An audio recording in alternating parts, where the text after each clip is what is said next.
beaucoup d'observateurs, les signes d'une énième restructuration chez ING se multipliaient ces derniers mois. Jour après jour, la banque néerlandaise pointait les taux d'intérêt historiquement bas et la nécessité de plébisciter le numérique.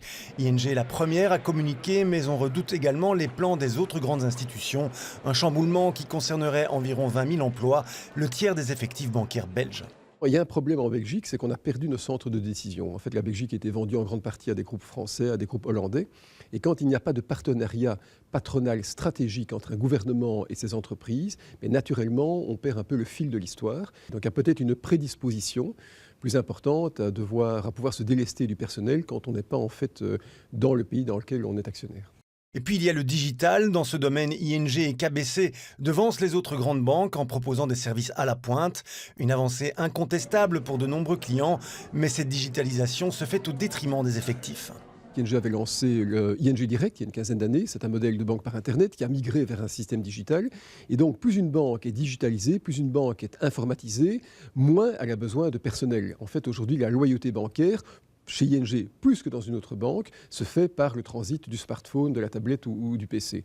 Et donc, ce qui est paradoxal, c'est que les banques qui sont les plus avancées, les plus concurrentielles dans le domaine digitalisé, le deviennent encore plus grâce au fait qu'elles vont se libérer d'une partie de leur personnel. Pour le responsable de la recherche chez De Groof, la Belgique est devenue plus vulnérable que les pays qui l'entourent. La numérisation de l'économie exige une approche étatique, ce qui fait cruellement défaut à notre pays.